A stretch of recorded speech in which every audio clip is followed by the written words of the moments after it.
Au nom du Père, et du Fils, et du Saint-Esprit. Amen. La grâce de Jésus notre Seigneur, l'amour de Dieu le Père, la communion de l'Esprit Saint soit toujours avec vous. De ton peuple qui s'est ici rassemblé, pour les recevoir et les porter à la louange de ton nom. Qu'en avançant au droit chemin, nous parvenions à la lumière qui ne s'éteint jamais, par Jésus le Christ, notre Seigneur.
Chers frères et sœurs, c'est un jour de joie, un jour de très grande joie. En effet, nous sommes 40 jours après la nativité du Sauveur et avec Marie et Joseph, nous approchons du temple de Jérusalem pour présenter Jésus. Pensons à toute cette démarche qui est faite par Marie et Joseph. C'est une démarche de consécration, une démarche d'offrande. Offrande qu'ils font de leur Fils, qu'ils font de Jésus, Dieu Sauveur. Offrande au Père. Et une dimension eucharistique qui est là présente. Une offrande. Et Marie et Joseph viennent offrir Jésus. Comme cela doit s'accomplir dans la loi. Il y a un accomplissement de la loi. Offrande au Père. C'est ce que fera Jésus lui-même sur le bois de la croix. Et c'est ce que nous célébrons à chaque Eucharistie. Offrande. C'est un jour de joie. Parce qu'aujourd'hui, nous célébrons la journée mondiale de la vie consacrée. Et tous les consacrés ont cette vocation spécifique, particulière, unique, d'être le signe dans le monde d'aujourd'hui, d'être le signe, de l'offrande que chaque disciple du Christ est appelé à faire dans sa vie, en tant que disciple du Christ. La vie consacrée vient nous montrer, par anticipation, ce que nous vivrons, chacun d'entre nous, dans la gloire du ciel. Grande et belle mission, grande et belle responsabilité, grande et belle vocation. Prions pour les consacrés de notre diocèse, pour les consacrés du monde entier, mais prions aussi pour les vocations à la vie consacrée, car nous avons besoin de cette icône du royaume de Dieu qui est déjà présent au milieu de nous. C'est un jour de joie, parce qu'aujourd'hui, nous ouvrons ce jubilé du 175e anniversaire du martyre de Saint-Pierre Chanel. Et la première offrande que le petit Pierre a pu vivre, ce n'est pas dans cette église, mais c'est ici quand même, puisque c'est au jour de son baptême. La première offrande qu'il a pu vivre, c'est cela. C'est-à-dire ses parents qui l'ont porté sur les fonts baptismaux et il a été offert à Dieu et il est devenu enfant bien-aimé du Père. C'est ce qui s'est passé au jour de notre baptême à chacun d'entre nous. Que nous nous en rappelions, ou bien, ce qui est fort probable, que nous ne nous en rappelions pas. Et c'est pourquoi, pendant ce jubilé, nous sommes appelés chacun d'entre nous à revenir à la source de notre baptême, aux racines de ce qui fait de nous des disciples du Christ,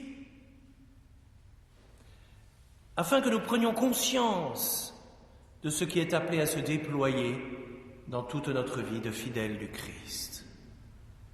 Car sans racines, un arbre ne peut pas déployer ses branches. Sans racines, un fidèle du Christ ne peut pas être un signe de la vie même de Dieu que Dieu vient donner au monde. Mais si nous ouvrons ce jubilé au jour de la présentation de Jésus au temple, c'est non seulement parce que c'est la journée de la vie consacrée et que Pierre Chanel, en tant que mariste, était consacré, mais c'est aussi parce que c'est la présentation de Jésus au temple.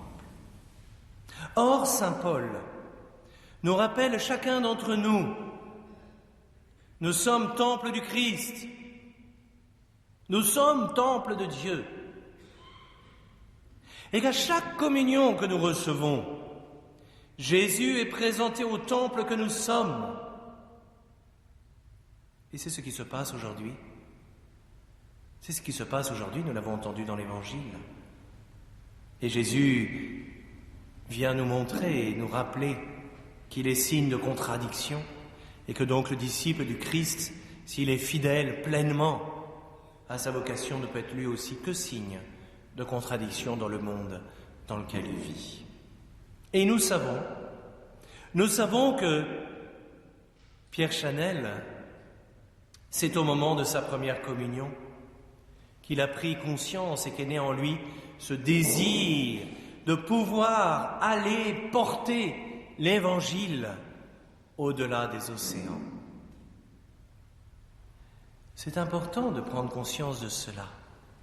Parce que si vous, moi, disciples du Christ, nous nous nourrissons de l'Eucharistie, non seulement à chaque messe à laquelle nous participons, mais aussi dans la prière, dans l'adoration, dans cette union toujours plus grande avec Jésus, qui est là présent au milieu de nous dans le Saint-Sacrement de l'autel, eh bien c'est pour que nous puissions, à notre tour, le porter à nos frères. Oh, c'est certain, nous n'irons pas tous à Futuna. Quelques-uns m'accompagneront là-bas pendant ce jubilé. Mais notre Futuna à nous, il est à côté de nous. C'est notre voisin. Pas automatiquement le voisin qui est sur le même banc que vous, hein, mais c'est le voisin du lotissement, le voisin de l'appartement, le voisin que je croise dans la rue, une autre culture éventuellement. Et c'est à lui que je suis appelé moi aussi à porter Jésus. Et si je le vis comme Pierre Chanel, au moment de chaque communion, je dois sentir naître en moi ce désir de porter Jésus auprès de ceux qui sont autour de moi.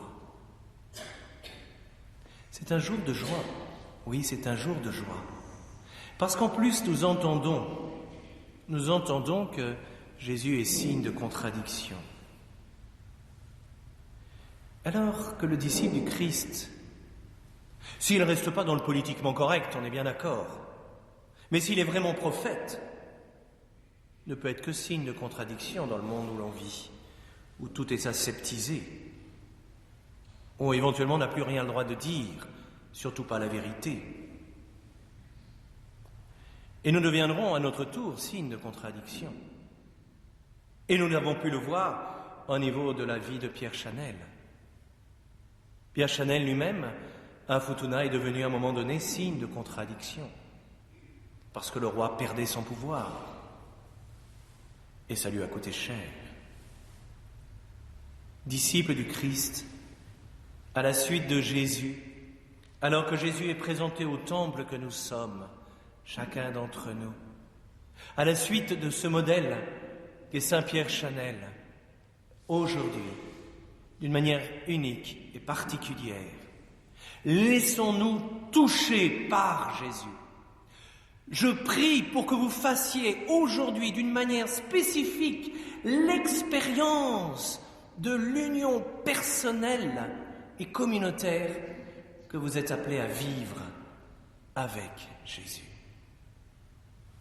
C'est ma prière pour vous, aujourd'hui, et tout au long de ce jubilé de Saint Pierre Chanel, pour que véritablement vous puissiez, à votre tour, le porter au monde, malgré les contradictions que vous pourrez rencontrer et traverser. Alors, chers frères et sœurs bien-aimés, que Saint Pierre Chanel vous accompagne toute cette année, qu'il veille sur vous et qu'il vous donne d'être véritablement, toujours plus et toujours mieux, disciples du Christ. Amen.